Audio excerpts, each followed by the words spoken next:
এই বাছুর এটা দাঁড়াইতে পারে নাই। এই গরুটা কিনছিলেন কত? 34,000 টাকা দিয়ে। 34,000। এখন এই যে আপনার যে খাবার, হ্যাঁ, ও যেভাবে খায় অসম্ভব ভাবে খাবার খায়। এটার চেহারা আপনার খুব সুন্দর হয়েছে, এটা দাঁড়াইতে পারে নাই। সামনে তো ভিডিওটা করে। এই গরু দাঁড়াইতে পারে না, দাঁড়াইতে পারে নাই। আমি যখন আছি এটা হাঁটছে, অনেকে হাসাহাসি করছে। এই গরুতে হ্যাঁ, এটা কি কিনা আনলো, এটা তো মরে যাবো গা। যখন এই ফার্মেশনটা দিছি, এই যে দেখেন খাবার একবার চাইটাও সব খেয়ে লাইছে। আরে সর্বনাশ, একটু দেখা দেন তো, একটু ধ্যান দেন। একবারে পুরো এটা বোঝাই করে দিছিলেন? বোঝাই করে দিছি। আচ্ছা, গরুটা তো এই এখন দাম আছে কত? এখন 40,000 টাকার উপরে যাইবো। এই একই ফর্মুলার খাবার এই গরু খাওয়াইতেছেন? একটু করে গরু খাওয়াই দেই, অল্প অল্প করে, অল্প করে ঘাসের সাথে মিশিয়ে, যারা নম্বর ঘাসের সাথে মিশিয়ে দিয়ে দেই। ও খায়া ওই হয়ে যায়, সারাদিন ঘুমায়। ঘুমায় তো খাবারই তো খায় আর ঘুমায়, আর ঘুমায়, খায় আর ঘুমায়, ঘুমায়। আরে কি প্রযুক্তি রে, খায় আর ঘুমায়। আপনি তো ভিজিট করার জন্য আসছেন, তাই না? ধরেন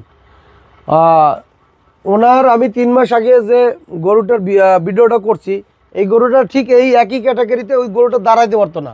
আমার ভিডিওতে আছে, সেই গরুটা আমি ভিডিওটা দরকার আবার দেখাবো। 34,000 টাকায় গরুটা কিনছিল উনি। এই গরুটা এখন 3 মাস পরে এই এই ওনার গরু নাকি ভাই? এটা কি মিথ্যা নাকি? এইটাই সেটা। এই 34,000 টাকার গরু 3 মাস পরে যদি এই পরিবর্তন আসে, আমার মনে হয় না বাংলাদেশের যত গরুর খামারি আছে, আমি গরুর ভিডিও করি না, কারণ মুরগির খামারির সামাল দিতে পারতাছি না। সিরিয়াল দিয়ে লাইন দিয়ে চলে আসতেছে ভাই, আমি মানে কীভাবে সামাল দেবো এত?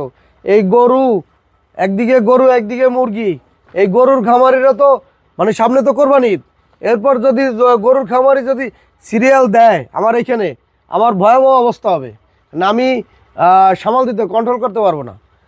এদের গরুর যদি এই রেজাল্ট যদি দেখায়, তারা তাদের বাইরে তো ভিডিও করছি আমি, 3 মাস আগে ভিডিও করছি আমি তো, যেখানে মুরগির রেজাল্ট দেখাইছি, যে মুরগির রেজাল্ট এই, সেইখানে গরুর এরকম ভয়াবহ রেজাল্ট, মানে মারাত্মক আকারে, মুরগির চেয়ে বেশি। চিন্তা করা যায় 3 মাস আগে গরুর রেজাল্ট ছিল এরকম। এইটা কত হবে এখন? ওইরকম এটাও আপনার 27,000 টাকা, 26,000 টাকা কিনছিলাম আমি 1 মাস আগে। শুধু 1 মাস ভুট্টা ফরমেশন খাওয়াইছি। এই যে ভুট্টা ফরমেশন এই ফিডের সাথে মিক্সার করে খাওয়ার সাথে কি কি দিছেন একটু